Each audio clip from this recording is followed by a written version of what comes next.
Hello everyone, welcome back to college concept simplified. मैं हूं अनुज और आज की इस वीडियो में हम डिस्कस करने वाले हैं डाटाबेस डिज़ाइन के बारे में और एसक्यूएल के बारे में, जो डीबीएमएस का एक बहुत इंपॉर्टेंट टॉपिक है और एग्जाम्स और इंटरव्यूज दोनों के लिए।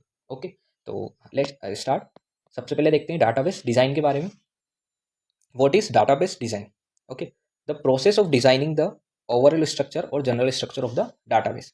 डाटाबेस डिज़ाइन का मतलब होता है डाटाबेस का ओवरऑल स्ट्रक्चर डिसाइड करना। इससे हम ये डिसाइड करते हैं कौन सा डाटा स्टोर करना है, कौन कौन से एट्रीब्यूट्स होने चाहिए और डाटा को कैसे ऑर्गेनाइज करना है ताकि रिडंडेंसी कम हो और परफॉर्मेंस ज़्यादा हो।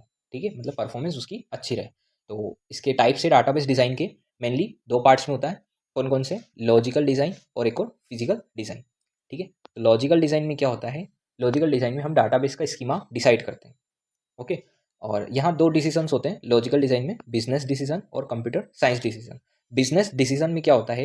What attributes should be record in the database, कौन सा डाटा रिकॉर्ड करना है, ये बिजनेस डिसीजन में होता है। और कंप्यूटर साइंस डिसीजन में क्या होता है? टेबल्स कैसे बनेगी और एट्रीब्यूट्स का डिस्ट्रीब्यूशन कैसे होगा। Okay, how should the attributes be distributed among the various relation schemas.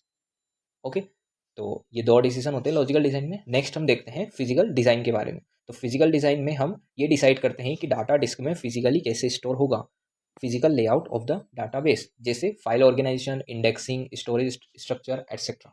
Okay, next हम देखते हैं कि डाटाबेस डिज़ाइन में is there any problem with this relation.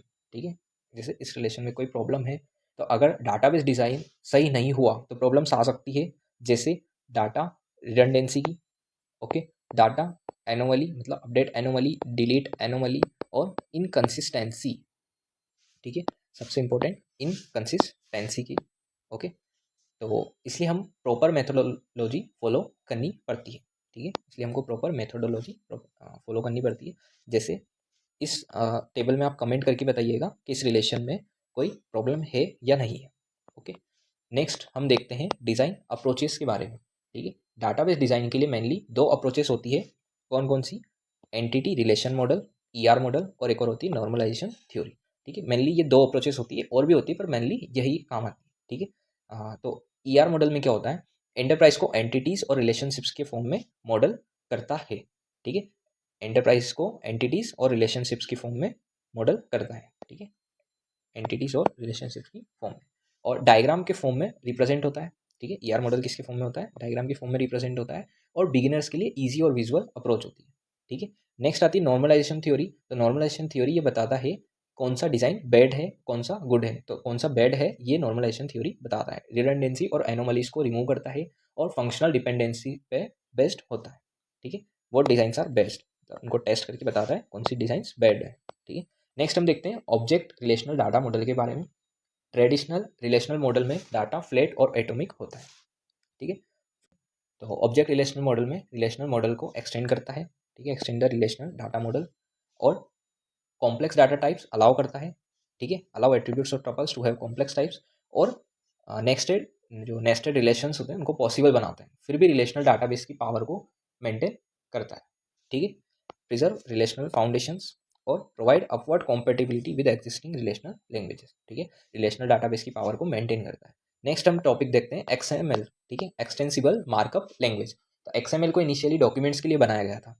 ठीक है, लेकिन बाद में ये डाटा एक्सचेंज के लिए पॉपुलर हो गया। पहले जिसको बनाया गया था वो डॉक्यूमेंट्स के लिए बनाया गया था, लेकिन बाद में डाटा एक्सचेंज के लिए पॉपुलर हो गया। और एक्सएमएल के फीचर्स क्या क्या है? कस्टम टैग्स बना सकते हैं हम इससे, the ability to specify new tags and to create nested tag structures. ठीक है, और made XML a great way to exchange data, not just documents. ठीक है, और wide variety of tools is available for parsing, browsing, querying. ठीक है, कुछ भी जो ब्राउज कर सकते हैं हम एक्सएमएल डाटा को, एक्सएमएल डॉक्यूमेंट्स को। ठीक है, मेनली मतलब डाटा एक्सचेंज के लिए वाइडली यूज होता था। ठीक है, इसमें नेस्टेड स्ट्रक्चर होता है, कस्टम टेक्स्ट बना सकते हैं, और पार्सिंग और क्वेरिंग के लिए टूल्स अवेलेबल होते हैं। ठीक है, अब नेक्स्ट हम देखते हैं डाटाबेस इंजन के बारे में। ओके, तो डाटाबेस इंजन के तीन मेन कंपोनेंट्स होते हैं: स्टोरेज मैनेजर, क्वेरी प्रोसेसिंग और ट्रांजेक्शन मैनेजर। तो सबसे पहले देखते हैं स्टोरेज मैनेजर के बारे में। तो स्टोरेज मैनेजर एक प्रोग्राम होता है, okay, program module that provides the interface between the low level data stored in the database and the application programs and queries submitted to the system. Okay, मतलब storage manager data को store, retrieve और update करता है।